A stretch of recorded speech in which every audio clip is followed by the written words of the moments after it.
Cette toile vue de près ressemble à un torchon sur lequel on aurait essuyé des pinceaux. L'impression est celle d'un singe qui se serait emparé d'une boîte de couleurs.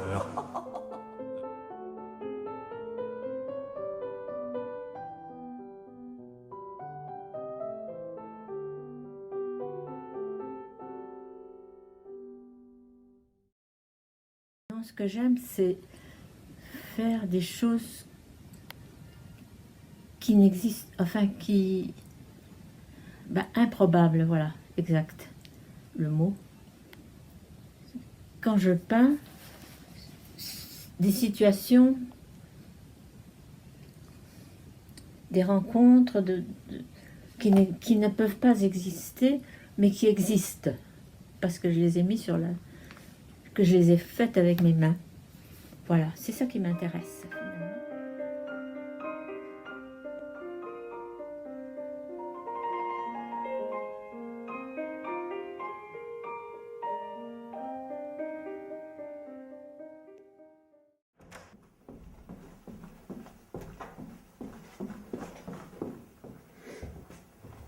Cette femme-là, c'est une peintre, un peintre américain.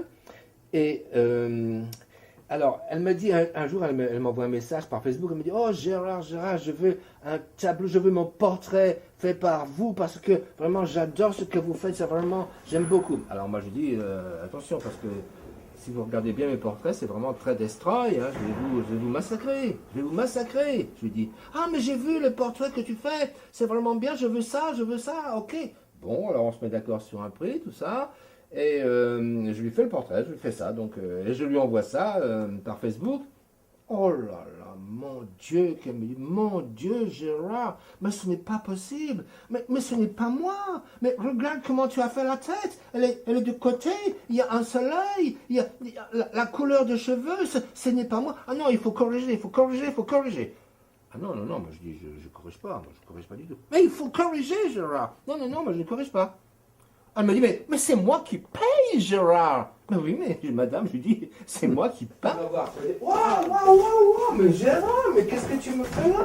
J'ai choisi parmi mes plus belles petites peintures pour avoir ça déjà qui existe pour montrer. C'est plus facile à montrer dans un bouquin que de commencer à montrer tous les tableaux.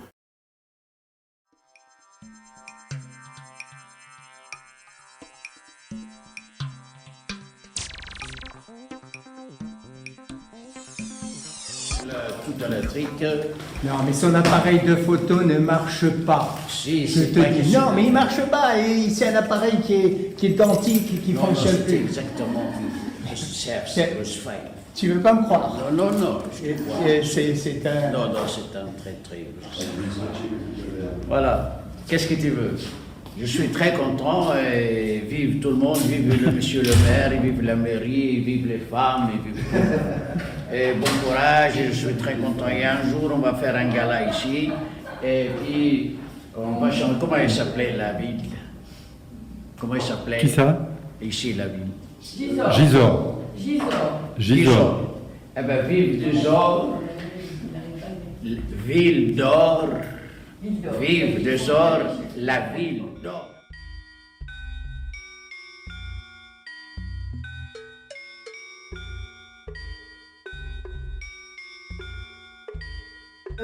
Voici le livre magique Placenta avec les doudous de ma petite fille. À l'occasion d'une exposition, il fallait choisir un morceau de corps pour une exposition à Atlanta, une exposition internationale surréaliste. Alors j'ai choisi Placenta.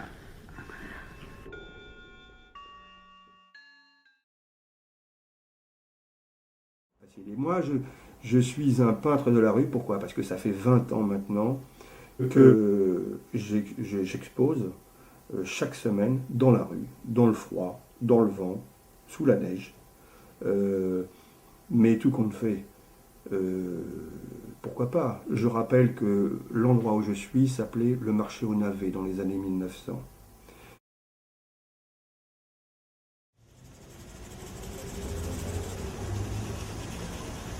Alors ça, c'est des boîtes de récupération, des boîtes de palettes.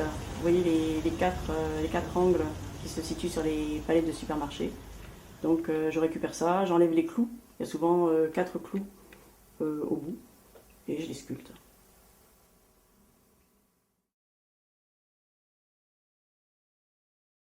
Ce portrait il a été fait sur un calendrier. Donc c'est un papier brillant. Donc la couleur a tendance à glisser dessus.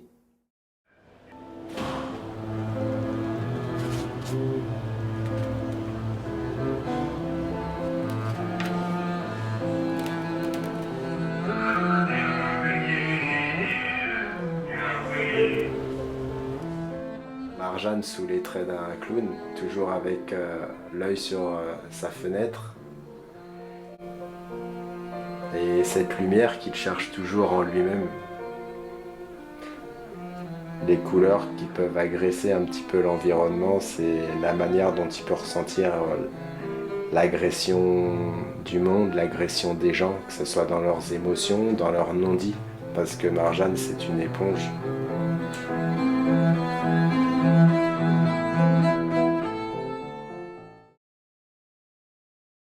Toujours présent. C'est vrai que je figure souvent l'absence. Celui-là, c'est une insomnie, en fait. Donc il y a un personnage qui est dans sa nuit, là, qui a un peu du mal à dormir. On voit qu'il est dans ses pensées. Donc là, en fait, c'est certainement ces pensées qui lui arrivent, les personnes à qui il pense. Et en fait, je trouve que ce qui est intéressant dans cette œuvre aussi, c'est qu'il y ait 2 oreillers, c'est toute cette place en fait ici qui montre qu'il y a un autre qui n'est pas là en fait. Peut-être celui qui cause l'insomnie, mais... Celle-ci par exemple.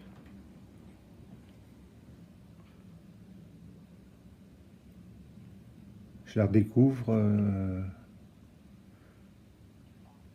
septembre 2009. Une série de portraits qui a été faite pour Angers, où je devais exposer, et au dernier moment ça s'est pas fait, je me suis rétracté, mais le travail existait.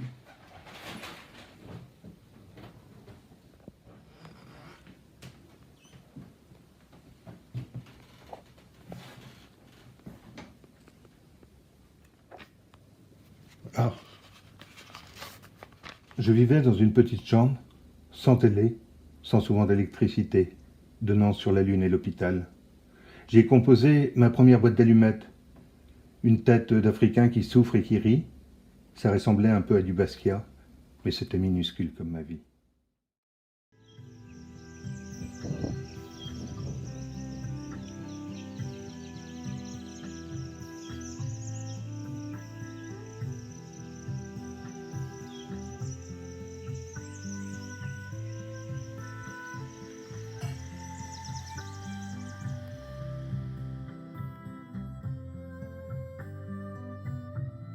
Mes pièces, même si je ne connais pas les personnes à qui vont les acheter, elles sont dédiées, c'est-à-dire qu'elles sont en direction de quelqu'un qui va les recevoir et qui va vivre avec.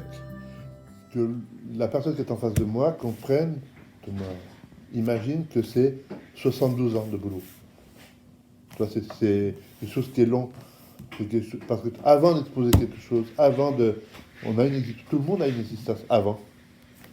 Et pourtant, moi, quand je parle de mes petits-enfants, c'est parce que je pense que tout ça fait partie d'une forme globale qui roule sans accroc. Et s'il y a un point dur, il y a toujours quelqu'un qui va arrondir et qui va permettre que ça roule.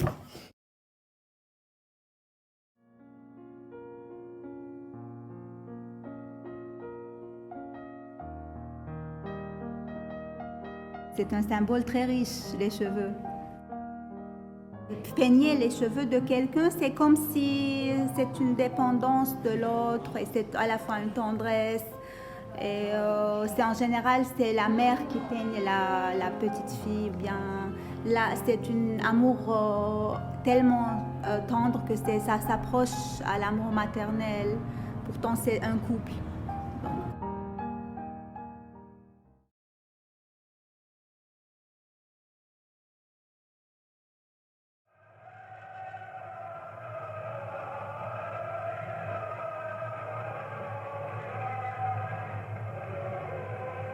ne reste plus qu'à peindre des fleurs.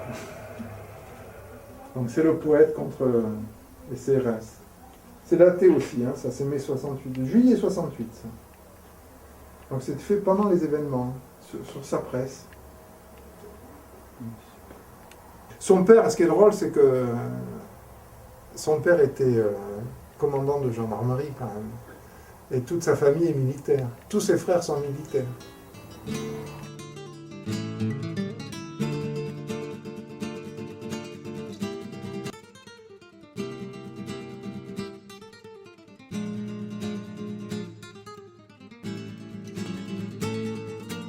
Il était très anti-bourgeois. Enfin, c'est vraiment la caricature de l'artiste, anti-militaire, plutôt décalé, un peu anarchiste, beaucoup anarchiste. C'est ça.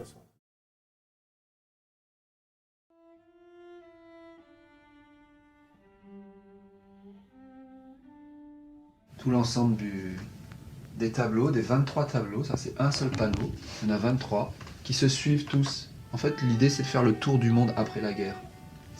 Et de visiter la campagne, la ville, les destructions. Je ne suis pas peintre, je ne suis pas dessinateur, je dessine à ma manière, j'essaye même pas de m'améliorer. Mais par contre, je suis écrivain. Écrivain de manière manuscrite. Et donc c'est un manuscrit de 30 mètres de long. Voilà.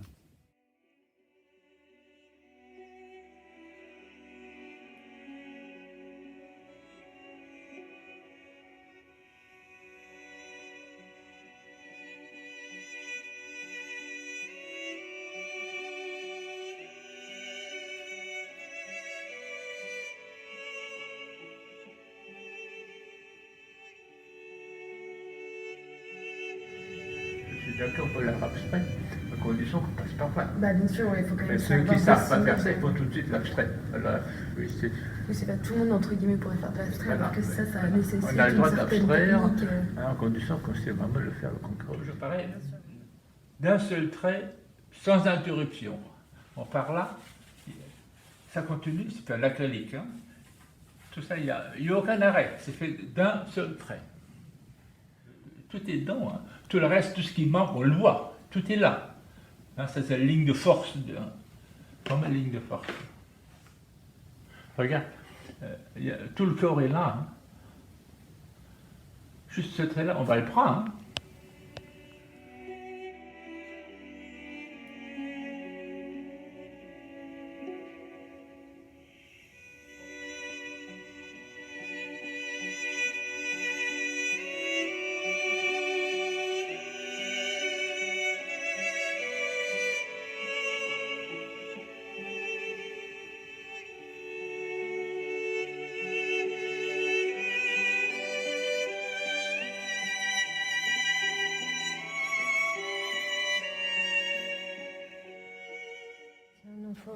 Tout ça là, c'est un enfant qui baigne dans les mots de trop, ce qu'on entend et qui sont de trop. Mais il coule pas.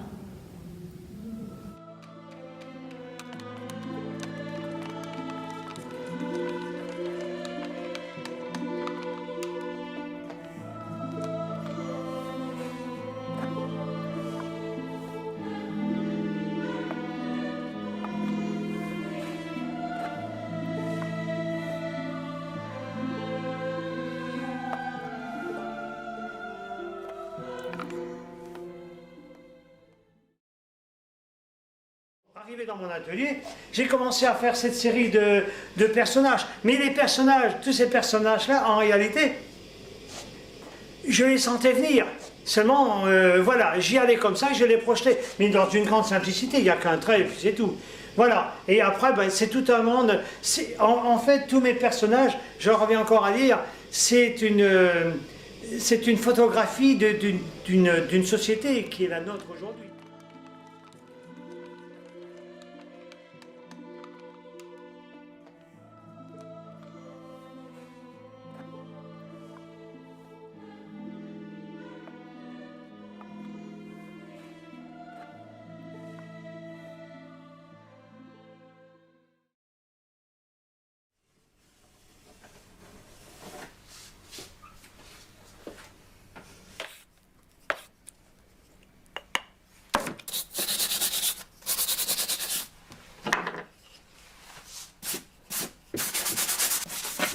C'est une errance, hein.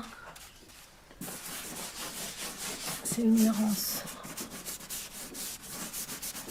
Tu es obligé d'aller à l'intérieur de toi fouiller et oser casser les choses, oser casser les barrières, les limites, pour découvrir quelque chose qui peut être effrayant, qui peut être enthousiasmant, exaltant, mais qui sera de toute manière un dérangement. Je changerais ça pour rien au monde, ça c'est sûr, malgré que ce soit un métier difficile et une occupation difficile, c'est quelque chose où je suis complètement là où je me sens être. J'en ai marre de tous ces lieux où c'est tac, tac, une œuvre d'art posée sur une sellette toute seule, sans une histoire, sans une compréhension, sans vouloir y apporter autre chose. Moi c'est bien, mais je sais pas, une œuvre d'art, elle ne sera pas toujours sur sa sellette, elle va se retrouver dans un intérieur, elle va être posée sur un meuble, elle va être posée sur une commode. Ben voilà, il faut que les gens, quand ils vont l'avoir découvert dans une scénographie ou dans une mise en scène, qu'ils s'approprient, mais qu'ils l'aient plus qu'une œuvre d'art. Ils prennent quelque chose de vivant.